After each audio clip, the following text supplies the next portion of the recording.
విదేశాలలో చదవాలనేది మీ కోరిక, కానీ చాలా సందేహాలు. వీటన్నిటికీ ఫుల్ స్టాప్ పెట్టి మీ డ్రీమ్స్ ఫుల్ఫిల్ చేసుకోండి. Contact Videsh consults. నమస్తే, వెల్కమ్ టు ఐ డ్రీమ్. నా పేరు ప్రసాద్. తెలుగుదేశం పార్టీకి సంబంధించిన కీలక నేతగా చెప్పుకుంటున్న నారా లోకేష్ రాజకీయ వైఖరి, వ్యవహార శైలి ఇప్పుడు మరోసారి రాజకీయంగా చర్చనీయాంశం అవుతున్నాయి. ఆయన వైఖరి వల్లే ఆ పార్టీకి సంబంధించిన సీనియర్ నేతలంతా కూడా ఒక్కొక్కరుగా బయటకు వస్తున్న పరిస్థితి. కేసినేని నాని కావచ్చు, ఎంపీగా ఉన్నారు ఆయన. అలాగే రాయపాటి రంగారావు కావచ్చు, ఇలాంటి వారందరూ కూడా బయటకు వచ్చిన తర్వాత లోకేషే లక్ష్యంగా వారంతా కూడా విమర్శలు, ఆరోపణలు చేస్తున్న పరిస్థితి. అందులో చాలా వరకు నిజాలు ఉన్నాయన్నది కూడా అర్థమైపోతుంది. అవినీతి క్యార్ ఆఫ్ అడ్రస్ గా లోకేష్ మారిపోయారు. మొత్తం అతను ఒక ప్రత్యేకమైన శక్తిగా తెలుగుదేశంలో ఉండడం వల్లే తెలుగుదేశం రానున్న రోజుల్లో భూస్థాపితం కానుందన్న విషయాలు కూడా ఆయన చాలా మంది వ్యక్తం చేస్తున్న పరిస్థితి. దీనికి సంబంధించి మొన్నటి వరకు తెలుగుదేశం పార్టీలో క్రియాశీలకంగా వ్యవహరించిన ఆకుల వెంకటేశ్వరరావు గారితో మనం మాట్లాడదాం. ప్రస్తుతం ఆయన వైసీపీలో చేరారు. అన్న నమస్తే అన్న. నమస్తే. అన్న, మీరు ఏదైతే ఇక పార్టీ లేదు, అదేదో లేదు అని అన్నారో, ఆ రోజు నుంచి పార్టీ పరిస్థితి ఒక్కొక్కటిగా ప్రతికూల పరిస్థితులు ఆ పార్టీకి వస్తున్నాయి. ఇప్పుడు తాజాగా లోకేష్ మీద మళ్ళీ చాలా మంది ఆ పార్టీ సీనియర్ నేతలు, విజయవాడ ఎంపీగా కేసీఆర్ నాని కానీ, లేదంటే రాయపాటి రంగారావు గారి చాలా మంది నేతలు విమర్శలు చేస్తున్నప్పుడు తెలుగుదేశం పార్టీలో లోకేష్ వల్లే తెలుగుదేశం పూర్తిగా పతనమయ్యే పరిస్థితులు ఉన్నాయని అనుకోవాలా? నేను లోకేష్ గారి గురించి ఒకటే చెప్తున్నాను. అరే లోకేష్, రెడ్ బుక్ అని చెప్పి రెడ్ బుక్ లో నా పేరు పెట్టు, మడిచి పెట్టుకో, అంతేనా? మడిచి పెట్టుకో.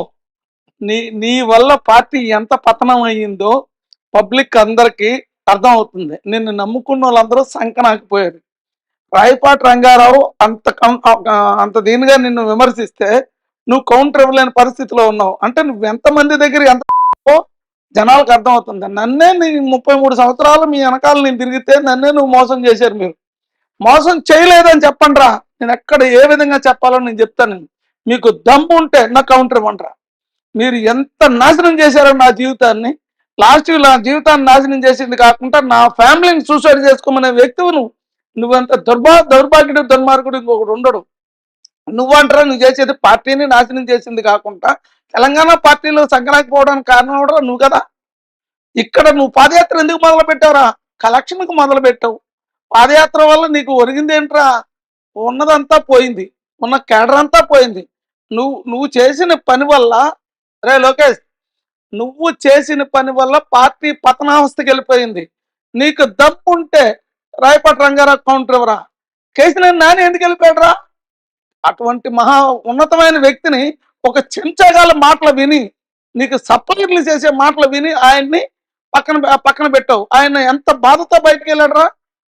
ఆయన ఒక్క ఎమ్మెల్యే సీటుకి వెళితే ఒక ఎంపీ ఇన్ని కాన్స్టిట్యున్సీలో ఆయన ఉన్న కేడర్ నిలబెట్టుకుని ఆయన గెలిస్తే అటువంటి వ్యక్తిని నువ్వు చేసే పనిదిరా. నీకు దమ్ముంటే విజయవాడలో గెలవరా. అంటే మీరు అన్నారు కీలకమైన పాయింట్, ఇప్పటి వరకు చెప్పని పాయింట్ బయటపడినది. నారా లోకేష్ గారు పాదయాత్ర యువగళం పేరుతో పాదయాత్ర చేశారు. ఇది ఓన్లీ కలెక్షన్ కోసమే చేశారని మీరు అంటున్నారా? అంటే 100% కలెక్షన్ కోసం కాకపోతే వాడి వల్ల ఎంత చేస్తుంటారు కలెక్షన్? ఇంచుమించు 500 కోట్లు కలెక్షన్ చేస్తుంటాడు. ఓకే. ఎందుకు అంటే వీడు వేవ్ ఏదో వస్తుందని చెప్పేసి కొత్త వాళ్ళందరినీ ముంచడానికి ఎన్ఆర్ఐల్ని ఎంబడ పెట్టుకొని వీడికి డబ్బులు ఉన్నోళ్ళే కావాలి తప్పితే డబ్బులు లేని ఎవరిని నువ్వు బాగుపెట్టింది. అస్సలు నువ్వు గెలిస్తే కదరా, నువ్వు మంగళగిరిలో పోటీ చేసావు, ఓడిపోయావు. మంత్రిగా పనిచేసి ఓడిపోయావంటే నీ దమ్ము, నీ సత్తా ఎంత ఉందో అర్థమైపోయింది. నువ్వెంత లోపరగాడువో, నువ్వెంత కేడర్ని ఏ విధంగా వాడుకొని వదిలేసావో. లేకపోతే నీకు ఎంత ధైర్యంరా నా ఫ్యామిలీని సూసైడ్ చేసుకోమని చెప్తావా? ఎవరికైనా ఇదే నువ్వు చెప్పే మాట? అయిపెచ్చు నన్ను రెడ్ బుక్ లో ఫస్ట్ లిస్ట్ లో ఉన్నానని చెప్తావా? నీ రెడ్ బుక్ ని మడిచి పెట్టుకో.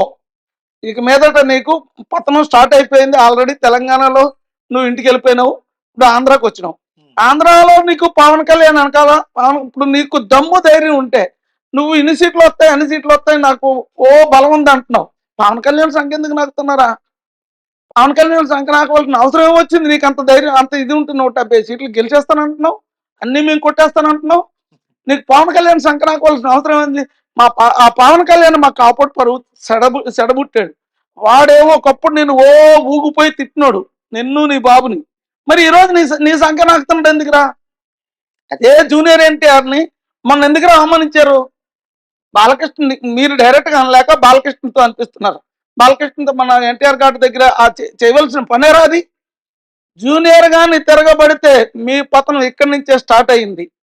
జూనియర్ ని మీరు ఎందుకంటే పెద్ద ఎన్టీఆర్ ని ఎలాగ ఎన్నుపోటు పొడిచారో, ఏ విధంగా చేశారో టోటల్ నేను దగ్గరుండి చూసినోడిని. వైస్రాయల్ ఏం జరిగిందో అవన్నీ నేను కళ్ళతో నేను దగ్గరుండి చూసినోడిని, డాల్ఫిన్ దగ్గర నుంచి. మీరెవరా నీతులు చెప్పేది? మీరు చేసిన పని వల్ల ఎన్టీఆర్ ఆత్మ క్షోభిస్తుంది. ఎందుకో తెలుసా? మీరు కాంగ్రెస్ కి సపోర్ట్ చేయడం అంటారా? మీరు కాంగ్రెస్ కి సపోర్ట్ చేసి పార్టీని సంకనాకిచ్చారు ప్రతి ఒక్కడు కూడా. ఎందుకంటే ఎన్టీఆర్ కాంగ్రెస్ కి యాంటీగా పెట్టిన పార్టీ. ఆయన వెన్నుపోటు పొడిచి మీరు పార్టీని లాక్కున్నారు. మరి ఈ రోజు జూనియర్ ఏం తప్పు చేశాడు రా? జూనియర్ ను పక్కన పెట్టారు అంటే చంద్రబాబు నాయుడు నా కొడుకు సంకనాకిపోతాడు, జూనియర్ వస్తే పార్టీ లాక్కుంటాడని భయంతో జూనియర్ ను పక్కన పెట్టారు. జూనియర్ ని ఇదే విధంగా మీరు అవమానిస్తే మీకు పుట్టగతులు కూడా ఉండవు. ఎందుకో చెప్పమంటారా? జూనియర్ అనే వ్యక్తి శక్తి లాంటోడు ఎన్టీఆర్ తర్వాత. అటువంటి వ్యక్తిని మీరు పక్కన పెట్టారు. అది మీ పతనానికి దారి తీసింది. అర్థమైందా? అన్న ఇంకోటన్నా, ఇప్పుడు రాయపాటి రంగారావు గారి ఎపిసోడ్ ఏంటన్నా, ఆయన ఒక్కసారిగా చంద్రబాబు పటాన్ని నేలకేసి కొట్టాడు. అతను కొట్టి నారా లోకేష్ మీద తీవ్రమైన ఆరోపణలు చేశారు. అంటే ఇది కొన్ని కాంట్రాక్ట్ల విషయంలో కీలకమైన ఆరోపణలు చేశారు. వాళ్ళందరూ కూడా బినామీల పేరుతో చాలా మందికి సబ్ కాంట్రాక్ట్లు ఇవ్వాలని చెప్పారు, కమిషన్ తీసుకున్నారు అని ఆరోపించారు. ఇందులో కూడా లోకేష్ పాత్ర ఉందని అనుకుంటున్నారు. అది లోకేష్ గారు ఎంత మూర్ఖుడో, ఎంత దుర్మార్గుడో నేను స్వయంగా చూసిన వ్యక్తిని చిన్నప్పటి నుంచి. ఓకే, వాడికి నేను ఇచ్చేస్తున్నాను. వాడికి దమ్ము ఉంటే నేను తప్పు మాట్లాడుతున్నానని చెప్పండి. నేను ఎంత పతనం అయిపోయాను వీళ్ళ నమ్ముకొని. నాలాంటి వాళ్ళు ఎంతమందిని వీడు బలిపశం చేస్తున్నాడో. అప్పుడు కిరణ్ కుమార్ రెడ్డి టైంలో తెచ్చుకున్న ప్రాజెక్టు పోలవరం. ఓకే, ఆ టైంలో ఆయన తెచ్చుకుంటే వీడు వచ్చిన తర్వాత సబ్ కాంట్రాక్టర్లందరికీ ఈ డబ్బులు తెంగి వాళ్ళకి ఇప్పించి ఆయన నాశనం చేసాడు.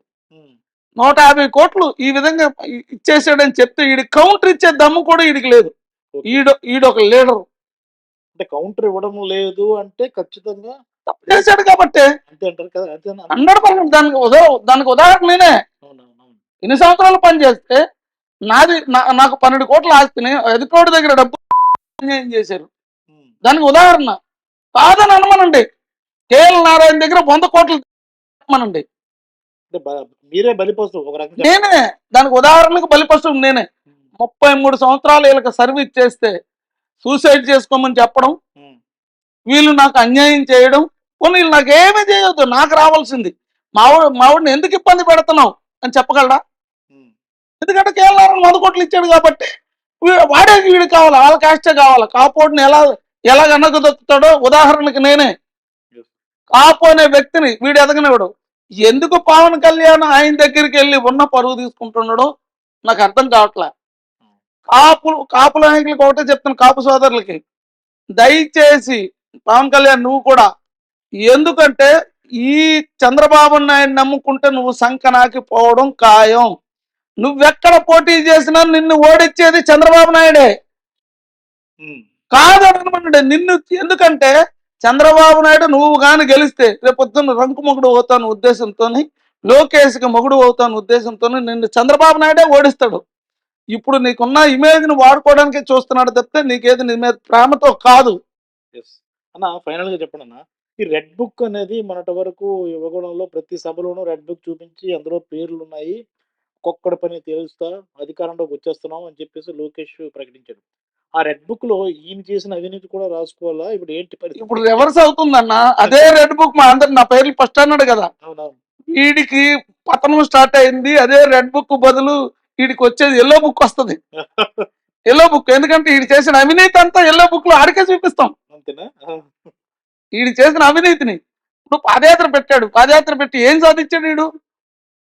ఎన్టీఆర్ ఫ్యామిలీలో ఒకరిని కోల్పోయాడు, చంద్రబాబు నాయుడు జైలుకి పంపించాడు. పాదయాత్ర వల్ల చంద్రబాబు మరి అంతే కదా మరి. అంత ఈడు ఐరన్ లెగ్. నువ్వు మూడోది ఏంటో తెలుసా? మళ్ళీ చంద్రబాబు నాయుడు ఎప్పుడు పంపిస్తాడో తెలియదు. ఇంకా ఉంది, ఇంకా ఎఫెక్ట్ ఉంది. అర్థమైందమ్మా? ఎందుకంటే వీడి పాదం అటువంటిది. వీడి పాదం వీడి గురించి పార్టీని చంద్రబాబు నాయుడు సంకనాకించేస్తున్నాడు.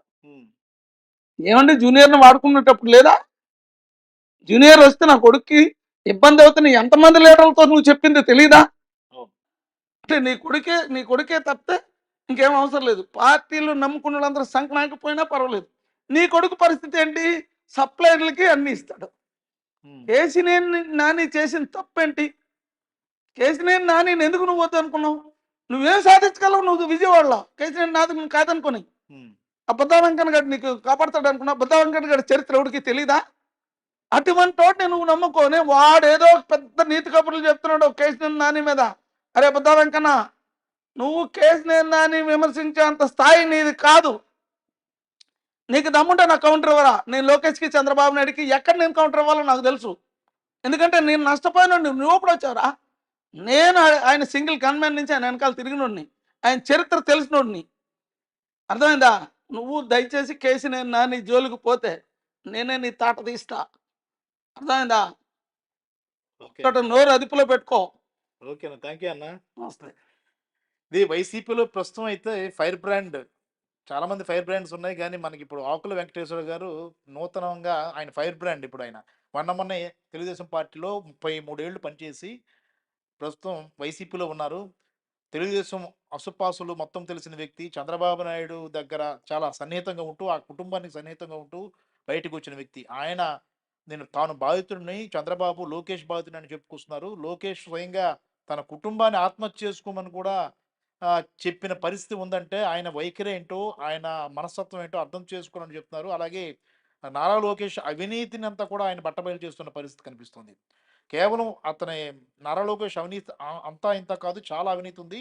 అదంతా కూడా త్వరగా మరికొన్ని రోజుల్లో పూర్తి స్థాయిలో బయట పెడతామంటారు. రెడ్ బుక్ అనేది ఎలాంటి ప్రభావం ఉండదని చెప్తున్నారు. రెడ్ బుక్ కూడా అతని అవినీతి పర్వం అంతా రాసుకోవాల్సిన పరిస్థితి ఉంటుందని కూడా వెంకటేశ్వర గారు చెప్తున్న పరిస్థితి కనిపిస్తుంది. మొత్తం మీద చూసుకుంటే తన పదునైన ఆరోపణలతో నారా లోకేష్పై తీవ్రమైన వ్యాఖ్యలు చేశారు.